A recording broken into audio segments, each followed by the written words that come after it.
Bonjour tout le monde, aujourd'hui on va vous présenter notre exposé en ce qui concerne le sujet du public postage.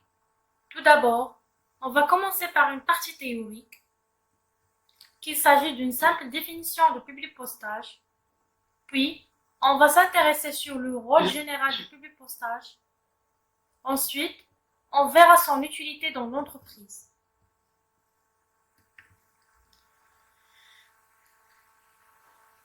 Le public postage ou mailing en anglais est la technique légale de marketing qui consiste à envoyer en nombre des informations ou prospectus publicitaires par voie postale ou voie électronique pour assurer la promotion d'un produit ou d'un service ou d'un prospectus publicitaire. Cette forme de promotion est fréquente dans la vente par correspondance. La vente par correspondance, c'est le mode de vente où l'acheteur et le vendeur ne se rencontrent pas, et l'ensemble de la transaction, de la commande ou paiement, se fait à distance.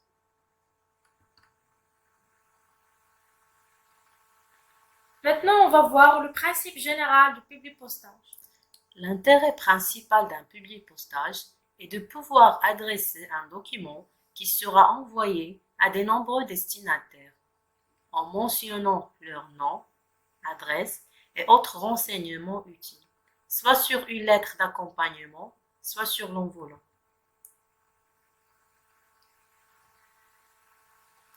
Il peut s'appliquer à des foules de besoins, tels que la réalisation des fiches sur des matériels, des listages d'équipements, la confection d'enveloppes ou d'étiquettes, des formulaires pré-remplis, etc.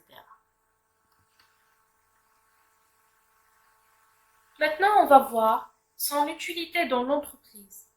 Le public postage reste un moyen privilégié de mise en place d'actions marketing et il permet à l'entreprise d'informer ses clients de toutes ces nouvelles activités. Et pour qu'elle puisse aussi provoquer une prise de contact avec des brochures ou des lettres d'information s'il a diffusé par exemple un catalogue de produits ou toute une autre formation liée à ces activités. Maintenant, on va voir les éléments de public postage. Pour pratiquer un mailing au public postage, nous devons disposer de deux éléments ou ensemble d'éléments différents. Tout d'abord, un document à trous qu'on l'appelle document de fusion, qui est plus connu sous le nom de lettre type, qui comporte la mise en forme générale des données. Ensuite, un ensemble de données variables destinées à combler les trous des documents de fusion. Maintenant, on passe à la partie pratique où on va voir la réalisation d'un public postage. On a ici un courrier que l'on va envoyer à plusieurs destinataires, mais à chaque fois, on doit retaper le nom, le prénom de la personne, l'adresse, le code postal et la ville. Cette technique de public postage nous permet de générer ceci rapidement. Je vous présente brièvement ce courrier. Ici, on a les informations de destinataire. D'abord, le nom de l'entreprise, l'adresse, le code postal et la ville. Ici, on a le lieu et la date de rédaction. Pour la date, c'est pas la peine de la écrire. Le logiciel de traitement texte Word nous offre la possibilité d'insérer la date d'une manière automatique. Je vais dans Insertion, je clique sur Date et heure et je choisis la deuxième forme. Mais je vais bien que mettre à jour automatiquement coché.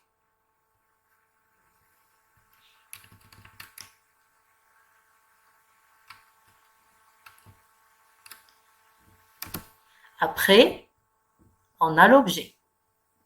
L'objet contient le contexte de la lettre. Et dans notre cas, il s'agit de lancement d'un nouveau produit.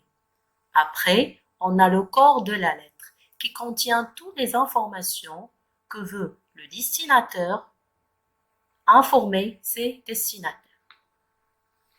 Comme on a déjà dit, ici, on a le fichier Word qui est incomplet parce qu'il ne contient pas les informations de destinataire. Il contient seulement les informations qui se seront communes pour tous les destinataires. Maintenant, pour que je puisse ajouter les informations de mes destinataires, je vais aller au premier lieu, au onglet Public Postage. Je clique. On va trouver que tous ces boutons sont inactifs, sauf ces deux qui sont à gauche, ils sont actifs.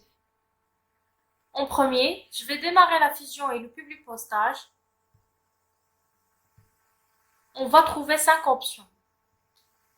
Le logiciel de traitement de texte Word nous propose 5 options. Lettres, messages électroniques, enveloppe, étiquette, répertoire.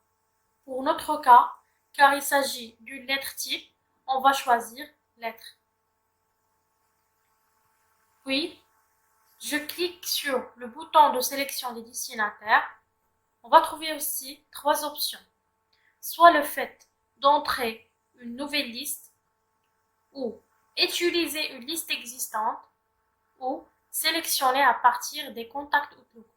Pour la troisième option, on le choisit quand on est dans le cas d'un message électronique.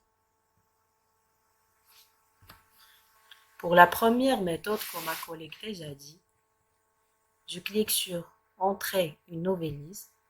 On va prendre 3 exemples. D'abord, j'écris le titre, prénom, le nom, l'adresse,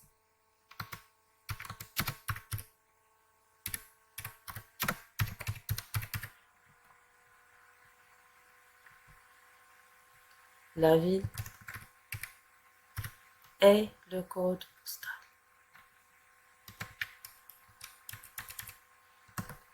Pour entrer les informations du deuxième destinataire, je clique sur Nouvelle entrée. J'écris le titre, prénom, le nom, l'adresse,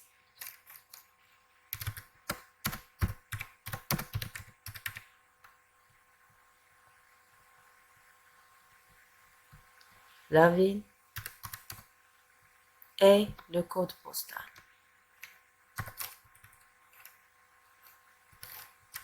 Pour entrer les informations du troisième destinataire, la même chose, je clique sur Nouvelle entrée, j'écris titre, prénom, le nom, l'adresse,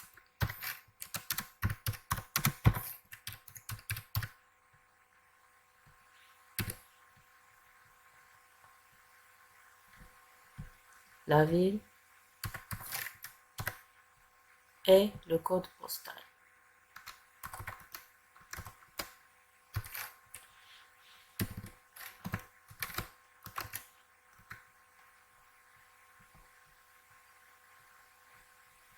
Si je veux supprimer les informations d'un destinataire, par exemple dans le troisième destinataire, je clique sur Supprimer l'entrée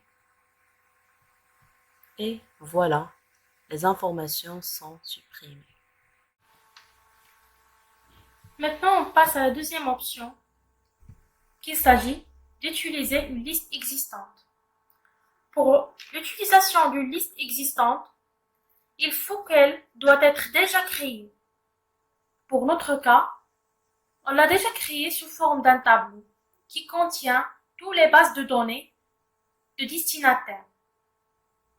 Ce tableau-là, il doit être exempt d'une ligne vide ou d'une colonie vide ou d'une deux colonnes fusionnées. Maintenant, pour que je puisse travailler avec mon tableau, je vais cliquer sur Utiliser la liste existante. Puis, je sélectionne mon dossier.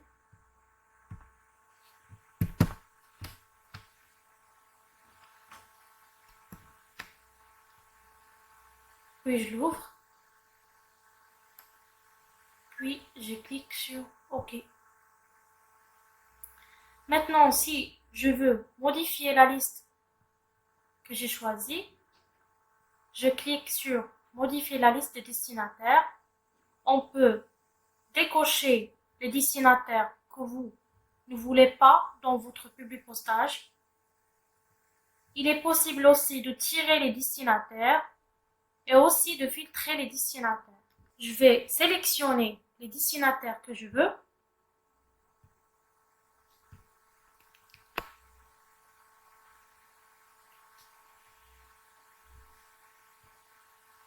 Ensuite, je clique sur OK.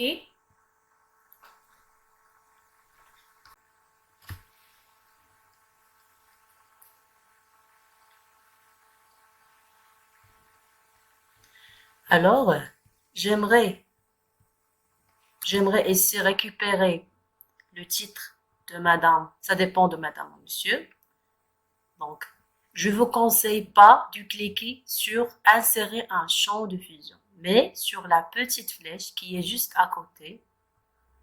Et je clique sur titre, espace, prénom, espace, et nom.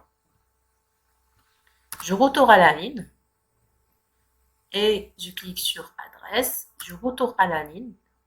Je clique sur code postal, espace et ville. Je déplace les informations de destinataire après 9 cm. À côté de cher aussi, j'aimerais récupérer le titre de la personne. Je clique sur la petite flèche et titre. Et le prénom. Ici aussi la même chose.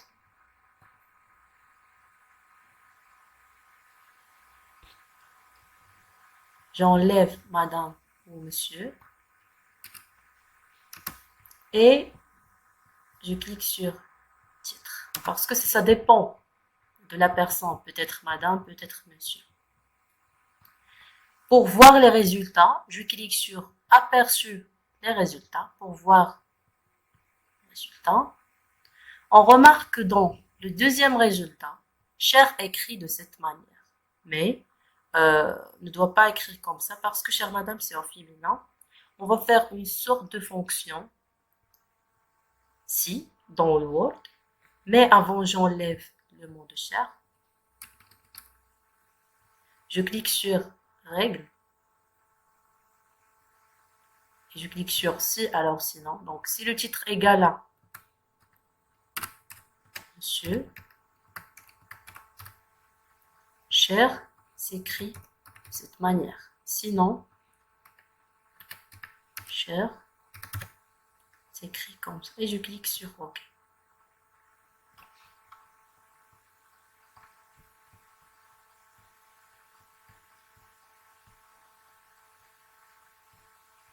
J'augmente la taille du mot.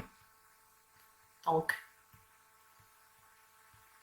dans la première résultat, on a cher monsieur. Et ça, c'est bien. Cher monsieur, c'est masculin. Dans le deuxième résultat, cher madame. C'est bien parce que c'est au féminin. Maintenant, notre document contient une seule page. Par contre, notre tableau contient 4 personnes. Je vais revenir à mon document. Puis, je vais le sauvegarder en premier. Et je vais cliquer sur le bouton terminer et fusionner. On va trouver 3 options. Soit modifier des documents individuels ou imprimer les documents directement ou envoyer des messages électroniques. Pour la troisième option, envoyer des messages électroniques, ce n'est pas notre cas.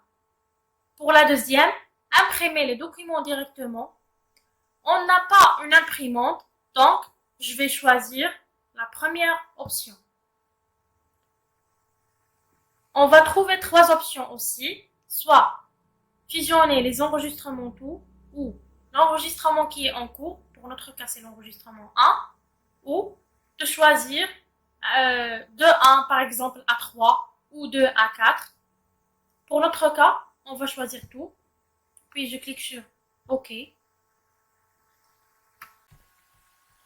Maintenant, comme vous voyez, on a 4 pages. La page 1, page 2, page 3 et la page 4.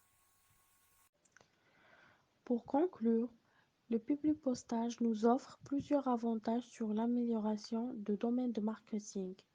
Parmi ces avantages, c'est que il permet un bon retour sur l'investissement de l'entreprise, puisqu'il est une forme de marketing peu coûteuse. Le publipostage rentre aussi dans l'efficacité du travail, puisqu'il permet de gagner de plus de temps et aussi il permet de cibler efficacement les personnes qui nous adressent.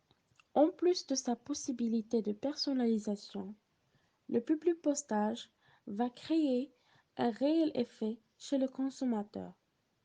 La plupart des personnes qui le reçoivent dans leur boîte ou lettre vont se sentir privilégiées. Cette sensation de privilège va augmenter et entretenir leur affection pour la marque. Et ça va permettre d'augmenter le nombre de réponses. Et les personnes vont avoir une tendance à répondre beaucoup plus positivement à ce type de marketing. Le publipostage est la meilleure technique qui ne peut apporter à l'entreprise que du bien à ce moment, puisque tout le monde est toujours sur le web pour tout le temps. Et ça va permettre à l'entreprise d'être assurée que son email va être passé au moins une fois entre les mains de ses consommateurs.